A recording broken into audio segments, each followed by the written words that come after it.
태백산 유일사 입구. 아직 어둠이 짙게 드리운 새벽.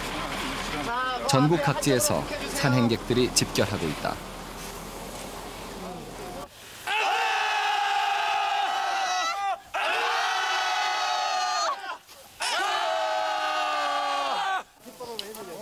꿈이 출발하니까 서서 여기 바로 할 거면서.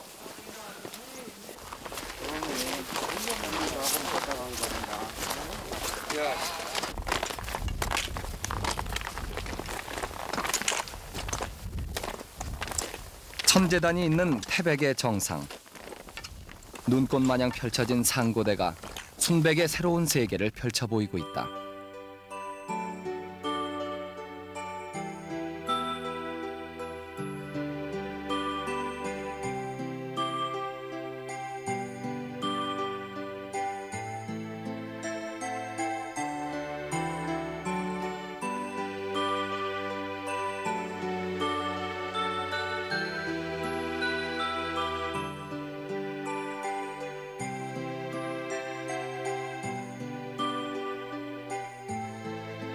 시시각각으로 변하는 운무. 그 신비한 조화 속에 결의의 산줄기는 점차 웅장한 자태를 드러내고 있는 것이다.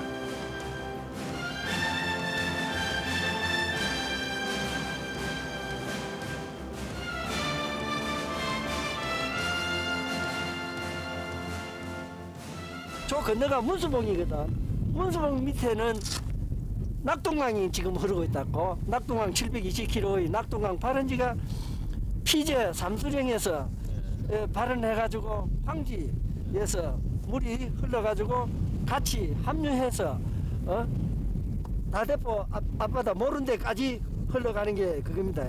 우리가 종이배를 띄어가지고 여기 황지천에서 띄어놓으면은 이 물줄기를 따라가 굽이 돌아가지고 언젠가는 낙동 정맥의 꽃질 지점인 모른 데에서 같이 만날 수 있는 게. 저 멀리 보이는 게 소백산. 이제 그 넘어가 이제. 천재단에서 문수봉으로 오르는 길목.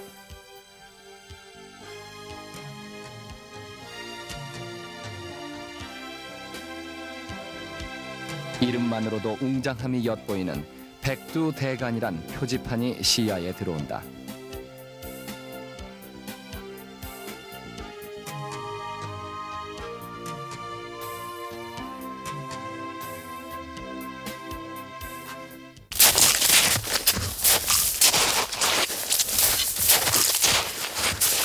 오늘도 순례자인 양 종주 행렬은 계속되고 있다.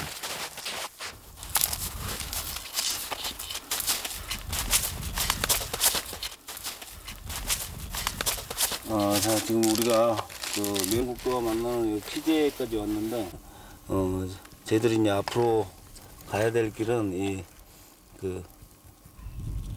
피제를 거쳐서 건일령까지 오후에 약 한 3시간 정도 더 운행을 해야 산행이 종료가 될 것 같습니다. 처음에는 14구간 통인상구간이었는데요. 너무너무 힘들었어요. 한 13시간 정도 갔었거든요. 그때 너무 힘들어 다시 오고 싶지가 않았어요. 근데 한 3일 정도 지나고 나면은 다시 생각이 나는 거예요. 그 매력이 있는 것 같아요. 그래서 다시 오고 또 오고 그러죠. 이처럼 스스럼 없이 불려지는 대간과 정맥은 무엇을 말함인가? 여기서 우리는 산경표에 주목하고자 한다. 산경표. 한의학에서 얘기하는 인체의 경혈과 같은 의미다. 산줄기의 흐름이며 산의 족보와 같은 책이다. 일제 수탈이 시작되면서 잊혀져 버린 산경표가 그 모습을 드러낸 것은 지난 80년 지도 연구가인 이우형에 의해서다. 제가 그 산경표를 산경을 관심을 갖게 된 거는 순전하게 그 대동여지도 공부를 하면서 시작이 됐습니다. 대동여지도에 보면은 그 지도 자체가 전부가 산줄기 중심으로 되어 있어요. 너무 기가 막혀. 이렇게 많이 산줄기를 그려놔야 되느냐. 또 미세한 그 산줄기까지 전부 그려놔야 되느냐. 평야지도에도 산줄기 그려놨단 말이죠. 또 도저히 연결이 될 수 없다고 생각하는 뭐 해발 한 100m 또 안 되는데도 산줄기를 그려놨단 말이에요. 그 왜 그려놨느냐? 분명하게 무슨 뜻이 있기 때문에 그려놓은 것이다.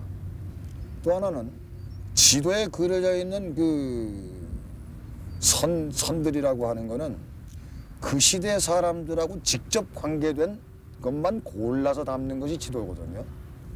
그렇다면은 그 미세한 산줄기를 전부 그려놓은 그 자체가 그 당시의 분들에게는 기묘한 생활 정보였다. 그럼 그 생활 정보가 뭐냐, 어떤 뜻이 있는 거냐라고 해서 이제 그 차츰 찾아보니까 그 산경 원리라고 하는 게 나오고, 그 산경 원리 그 자체를 모르면은 그 시절에 그 이 땅에서 살 수 없었다. 아주 지극한 생활 상식이었다. 그거는. 산경표의 원리는 대동여지도 서문에서 산자 분수령이라는 한마디로 명쾌하게 설명하고 있다. 산은 물을 넘지 못하고 물은 산을 건너지 않는다. 그리고 산에서 산으로 가는 길은 반드시 있고 그 길은 오직 하나뿐인 것이다. 산경표에는 이러한 원리로 우리 국토를 한 개의 대간과 한 개의 정간, 13개의 정맥으로 분류하고 있다. 거기에는 산줄기의 명칭과 줄기에 속하는 1,500여 개의 산들이 일목요연하게 정리돼 있다. 최근 산경표가 주목을 받는 것은 지금까지 교과서에서 배워온 산맥 개념이 우리의 민족 정기를 끊기 위해 일본 학자들이 의도적으로 왜곡했다는 주장 때문이다. 또 산맥은 땅 밑의 지질 구조에 따라 분류했기 때문에 실제 지형과 맞지 않다는 사실도 산경표에 관심을 보이는 요인이 되고 있다. 저 건너 보이는 저기가 피제 삼수령이거든요. 저기서 발현한 낙동정맥이 이 능선을 따라 흐릅니다. 그러니까 여기 오면은 백병산, 예, 여기 또 이제 면산이 그 태백산맥과 마주치지요. 예, 그 넘어 이제 쑥 내려오면은 저기가 통고산, 예, 그 다음이 백암산, 예, 까지 지금 보이는데 그 이후로 부산 금정산을 거쳐가지고 다대포 모른 데까지 이어지는 게 낙동정맥이라고.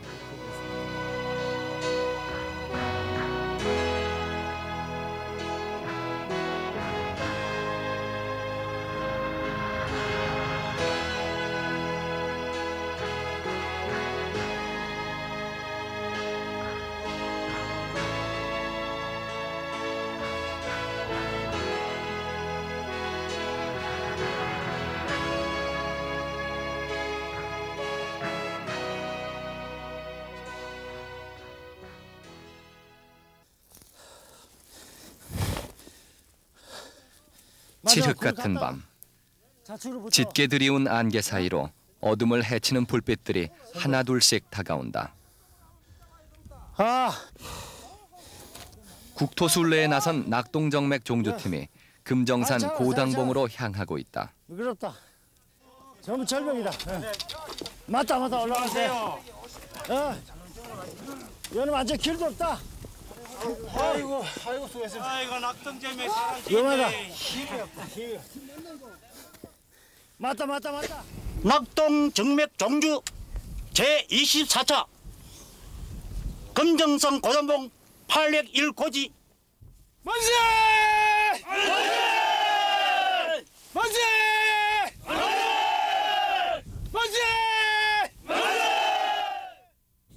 낙동정맥 그 시발점인 그 매봉 그 피제에서부터 시작이 돼가지고 도상 거리는 약 한 420km 정도 되고 실제 거리는 한 600km가 넘습니다. 그래서 이제 실제 해보니까 본래 이렇게 어려운 줄은 몰랐는데 사실 여러 가지 그 애로사항이 많았다. 또한 반면에 저희들이 많은 공부를 하게 됐다는 걸 느꼈습니다. 국토를 우리가 종주를 하면서 그 자연 파괴, 맥이 너무 많이 손상이 되어 있고, 또 하나는 그 환경 파괴. 특히 그 우리 산악인들은 산에 짐승이 그 뛰어노는 것을 봤을 때 아주 그 참 마음 흐뭇하고 아름다움을 느끼는데, 이런 그 짐승을 잡기 위한 올감이라든지 이런 거 함정 같은 거 이런 것이 너무 많아서 저희들이 상당히 철거를 하는데 애를 많이 먹었습니다. 이렇듯 산을 찾는다. 우리의 산줄기를 찾아 나서는 종주 행렬은 쉼 없이 이어지고 있는 것이다. 그 학자들이 많이 이제 낙동 정맥이니 이제 그 낙동강의 발원지니 이래가지고 한 10여 년 동안에 맨 처음에 이제 발원지 같은 이런 것을 많이 찾았고 또 그리 하다 보니까 그 이제 흐름이라든가 이런 걸 돼가지고 막 종주를 하기 시작했는데 맨 처음에는 종주하는 코스도 이제 이 사람이 다르고 저 사람이 다르고 좀 어려운 그런 것도 있다가 요 근자에는 또 여러 사람이 하게 되니까 그것이 정립이 돼가지고 여러 가지 책자들도 많이 나와가지고 잘 되어가는 것 같습니다. 태백시 매봉산 피제에서 다대포 모룬대까지 낙동정맥의 도상거리는 409.2km. 실제 산행거리는 600km를 훨씬 넘어선다. 백병산, 면산을 정점으로 점차 고도를 낮추다가 가지산과 신불산으로 접어들면서 다시 1200m 이상의 봉우리를 과시하며 금정산으로 맥을 이어가고 있다. 그 사이 고개, 제, 령이라는 이런 지명이 붙은 비교적 낮은 능선은 대부분 도로로 이용되고 있다.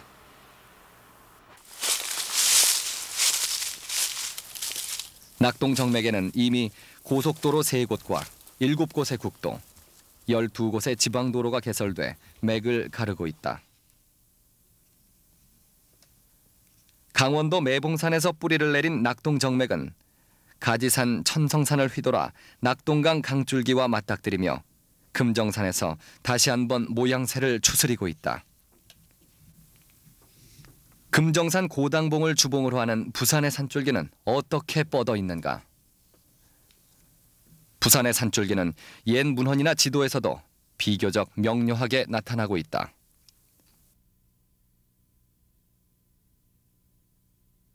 조선 후기에 제작된 것으로 추정되는 동래부지도.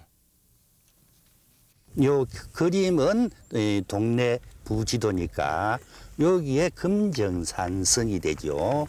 금정산성으로 내려오면은 요 소하정이라 있는데 요거는 부산대학의 북쪽입니다.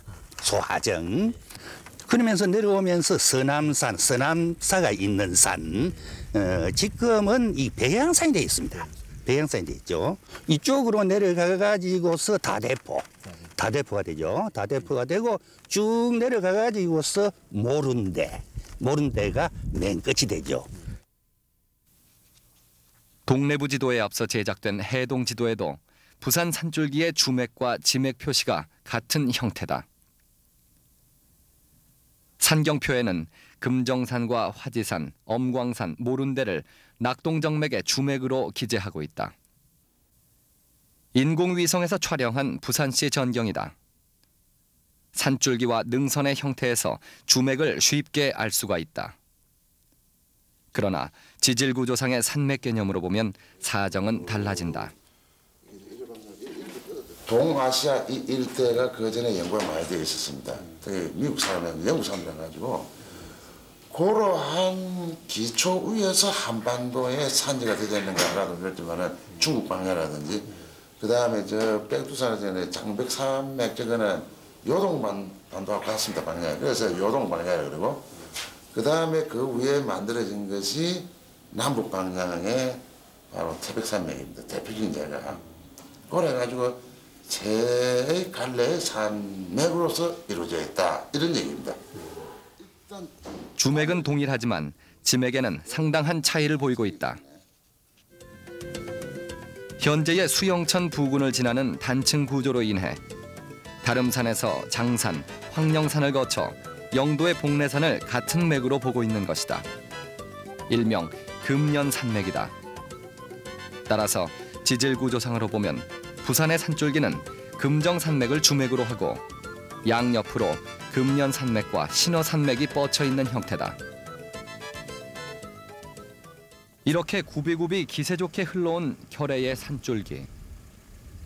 더욱이 부산은 지형이나 역사적으로 산과는 뗄 수 없는 연관성을 지니고 있다.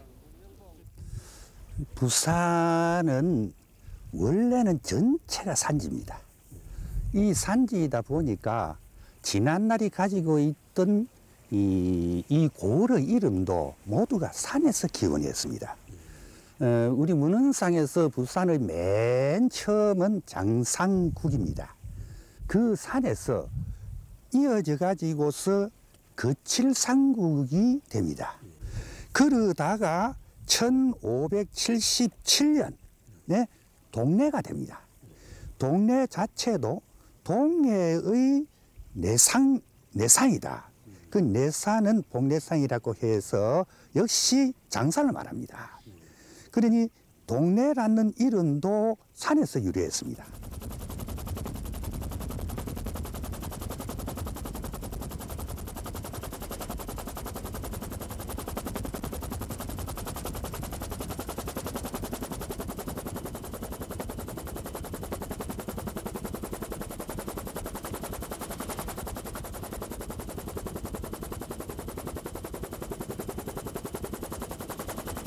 금정산.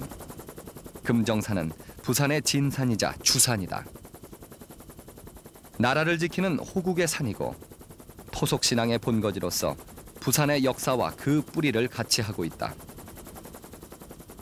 또 부산 정신을 길러준 부산의 얼굴이기도 하다. 금정산의 명칭은 금샘설화에서 유래한다.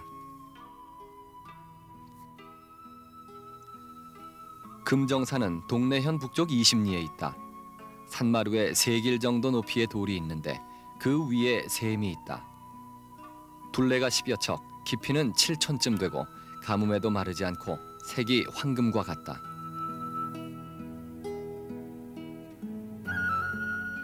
세상에 전하기를 금빛 나는 물고기가 오색 구름을 타고 하늘에서 내려와 그 샘에서 놀았다고 하여 산 이름을 금정산이라 하고 그 산에 절을 지어 범어사라 하였다.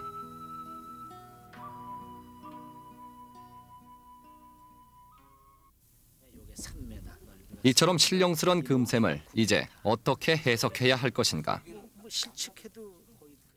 지금 이제 금샘이 동국여지 성남에서 표시된 그 위치하고 저희들은 같다고 봅니다. 지금 전설에 보면은 고당봉과 이 범어사 대웅전 사이에 그 직선거리 상에 있다고 이제 돼 있는데 저희가 나침반 가지고 방위각을 재보면 그 안에 이 금샘이 있습니다. 그런데 이제 거기에 보면은 하늘에서 물이 내려오고 금빛 고기가 이제 놀다가 올라갔다. 이러고 있는데 하늘에서 내려오는 건 이제 빗물인데 빗물이 이렇게 뭐 와가지고서 한 3, 4일이면 마를 텐데 이렇게 오래 유지는 안 됩니다. 그래서 저희들은 이제 이 내용을 보게 되면은 낮에 햇빛에 의해서 온도가 높아지니까 이 습지대 습기가 많이 증발하면서 공기 중에 습기가 많이 함유됩니다. 그러다가 이제 해가 지면은 온도가 내려가니까 약 10도에서 15도 차이가 나니까 많이 함유했던 그 습기를 토해내게 됩니다. 그럼 이제 그게 듀포인트 이슬점이라고 그러는데 그러면 이제 이슬이 맺히는 거죠. 근데 이 근처 습도가 높으니까는 토해내는 수분도 많은 겁니다. 그래서 이제 빗물도 물론 여기에 포함되지만 이 물을 유지하기 위해서는 이슬이 내리는 것이 여기 모여서 이제 이렇게 항상 우물을 이제 형성한다고 저희들은 보고 있습니다. 근데 이 근처에는 그리고 하늘에서 내려온 금빛 물고기는 이기 낀 샘에서 봄철 부화한 산올챙이가 그렇게 보였을 것이라는 추측이다. 우리나라 산색은 청과 백이 뚜렷할수록 명산으로 여긴다. 기기묘묘한 화강암과 푸른 노송. 금정산을 새롭게 볼 수 있는 감상법이다. 레몬의 향기에 비길이요 꺾어지는 수직의 암벽도 무서운 눈보라도 우리의 나갈 길을 가로막지 못한다오. 상가에 희한한 불빛도 또 아가씨들의 웃음도 좋지만 산사나이는 이 조그만 정으로 살아간다오.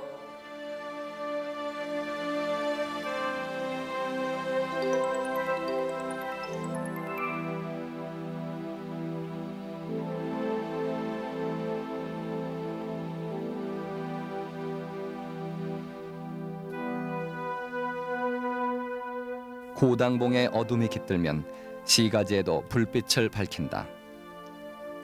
멀리 기장 앞바다의 오징어잡이 선단도 손에 잡힐 듯 다가선다.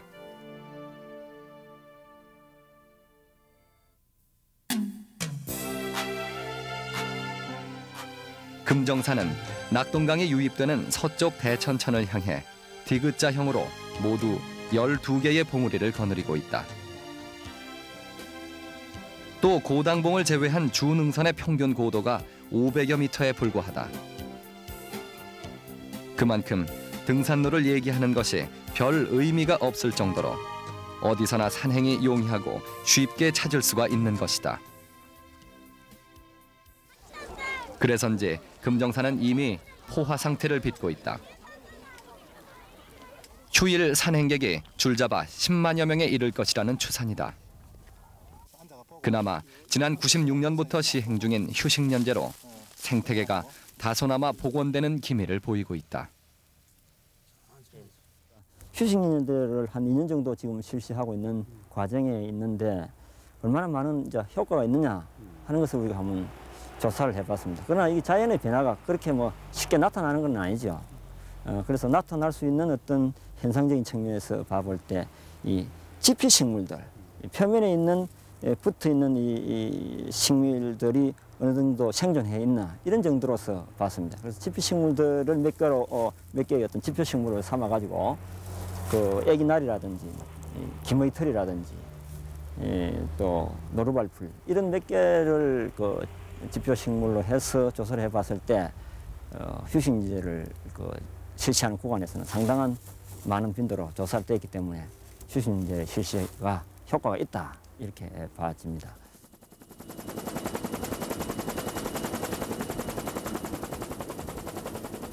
금정산에서 만덕고개를 지나 낙동정맥의 기세를 이어받는 백양산.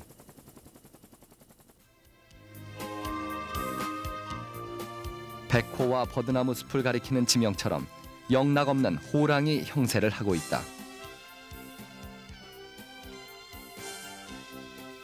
정상에서는 부산 시가지의 절반 이상이 보일 정도로 시야가 탁 트여 있다.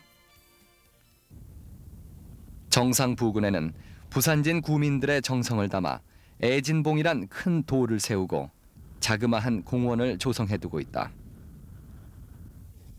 백양산은 신라시대 국선 화랑도들이 수련장소로 활용할 만큼 옛부터 명산으로 여겨져 왔고 원효대사가 창건한 고찰 서남사가 자리 잡고 있다. 여기서 그 산에 서남사에서만 이렇게 봐도 날씨 맑은 날은 이제 대마도가 환하게 이렇게 보입니다. 그것만 보더라도 또 이 뒤에 상당히 높은 위치인데도 불구하고 날이 감을 때도 보면은 폭포수가 상당히 좋습니다. 물이 많고 그래서 여기서 아마 그런 신선들이 수도하면서 도량을 정하지 않았나 이렇게 싶습니다. 백양산은 지난 90년의 산불로 산림이 크게 소실됐지만 그간의 조림 사업으로 점차 옛 모습을 찾아가고 있다. 백양산에서 삼각산, 갓봉, 여향봉을 거쳐 계금고개를 지나면 우뚝 솟은 산이 엄광산이다. 엄광이란 엄버치, 즉 으뜸으로 빛이 비추는 곳이라는 의미다. 일제시대 창씨 계명으로 고원견산으로 불려왔지만 지난 95년 부산을 가꾸는 모임에서 계명식을 갖고 옛 이름을 되찾았다. 일본 사람들이 고원견산이라고 부르는 이유는요. 여기서 보면 지금 부산의 한 3분의 2 정도가 이렇게 커버가 될 정도로 넓은 이 전망이랄까 조망이 좋아서 이제 멀리까지 잘 보인다 해서 고원견산이 하려는데 우리 강산의 족보인 산경표에서도 부산 산줄기의 주요 맥으로 기록하고 있다.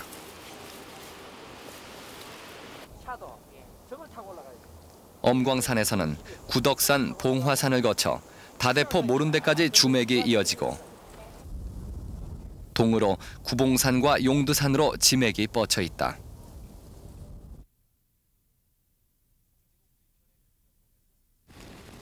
성지곡 뒤편의 금정봉에서 지맥을 형성한 황령산과 금년산.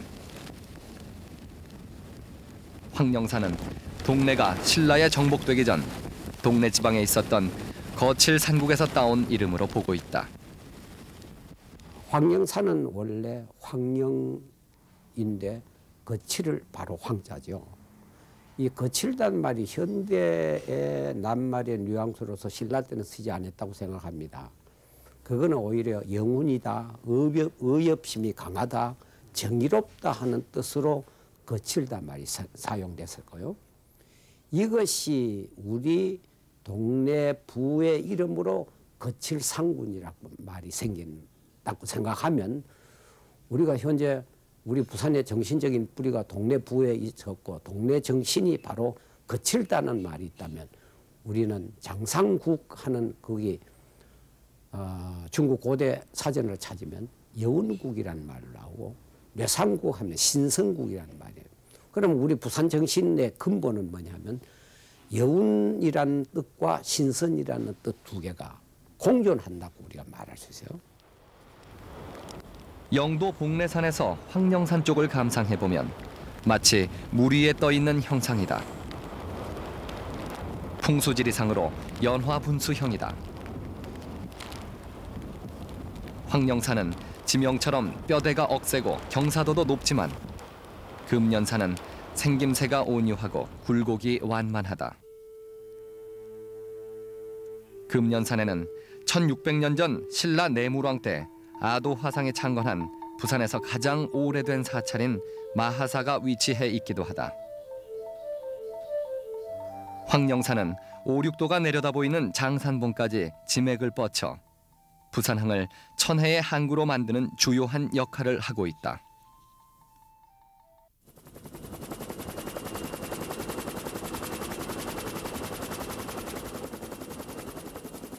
장산은 신생대 제4기 빙하시대 화산 폭발로 생겨난 부산에서는 독특한 산이다. 산 전체의 모습은 원추형으로 산정은 예리하고 계곡에는 돌무덤인 애추가 발달해 있다. 이 화산 활동은 약 1억 년 전에 그리고 그때 지형은 현재와는 전혀 다릅니다. 상당한 넓은 평원을 이뤘던 그런 지형으로 좀 알려져 있고요. 근데 그 당시에 나왔던 용암류는 먼저 나온 것이 안산암질, 철분이 많은 것이 먼저 나왔고 그 다음에 철분이 적은 유문암질이 나왔습니다. 그러한 화산 활동이 만들어 놓은 장산인데 이 화산 분출이 어디서 일어났는지 그 화구는 현재로서는 저희가 솔직히 모르고 있습니다. 장산은 역사적으로도 중요한 의미를 지니고 있는 산이다.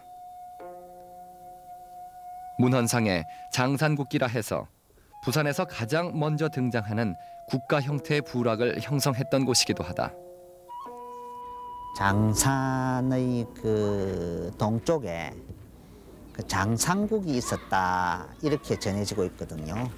그래서 장산국이 있었기 때문에 산 이름을 장산이라고 하였죠.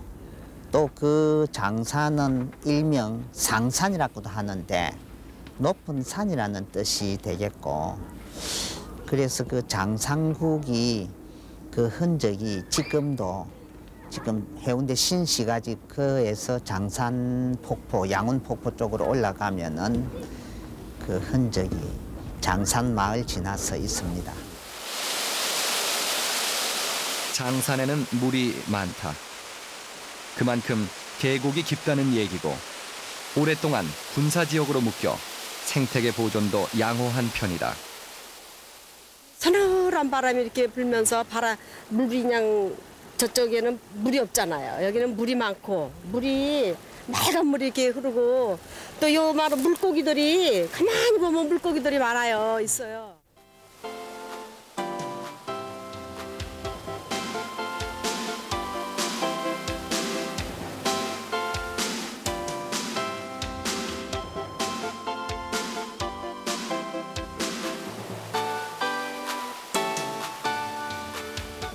부산 유일의 폭포인 양운폭포.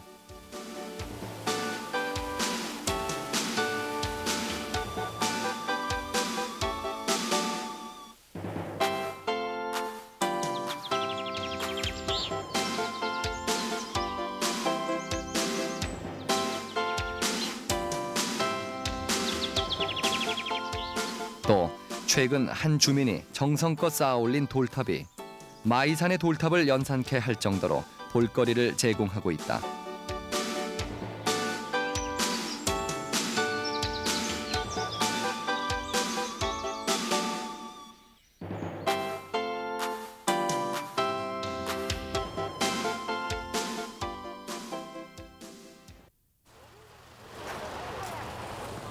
그리고 최근 신시가지가 조성되면서 휴일이면 산행객들을 위한 임시 저작거리가 조성되기도 한다.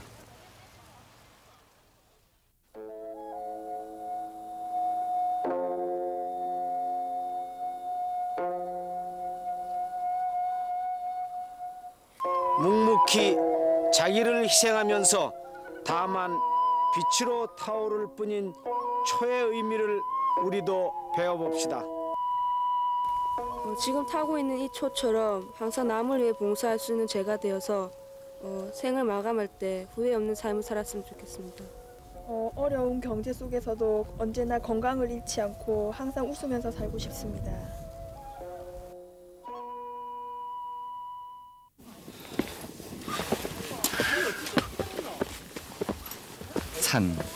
산은 과연 우리에게 무엇인가? 산이 있어 산에 오르고 그냥 산이 좋아서 산으로 가는 것일까? 갈수록 복잡다단해지는 일상생활 속에서 새삼 산의 의미를 되살리게 하고 있다. 모든 생각을 잊게 됩니다. 진짜 이 자연을 보고 느끼는 그런 감정은 산에 와보지 않는 사람이면 잘 모를 겁니다. 진짜 좋습니다. 인생을 살아가는 것이 우리가 사실은 어려운 고비도 많습니다. 그럴 때마다 이제 산에 올라가면서 사실은 힘들거든요. 그러면서 인생하고 비교할 수가 있습니다. 우리 정상에 오르면은 그동안에 힘들었던 것이 전부 다 눈 녹듯 사라지거든요. 그런 것 때문에 제가 산을 찾는 거 아닌가 이렇게 생각합니다. 부산의 산. 눈만 뜨면 바라다 보이는 산. 그래서 미처 몰랐던 산이기도 하다. 그러다 어느 날 문득 산에 올라보면 그 어느 유명산 못지않은 아름다움과 넉넉함에 거산의 품격을 발견하게 된다. 백두산에서 발원해 결의의 산줄기를 따라 면면이 그 품새를 이어온 부산의 산. 모룬대 앞바다에 마지막 흔적을 남기기까지 조금도 기세를 누그러뜨리지 않고 있다. 부산의 산은 이렇게 흘러왔고 예나 지금이나 그 모습 그대로 간직한 채 시민들과 함께 숨쉬고 함께 얘기를 나누고 있다. 산은 무엇을 말함인가? 그 진정한 의미는 이제 시민들의 몫으로 남겨두고 있는 것이다.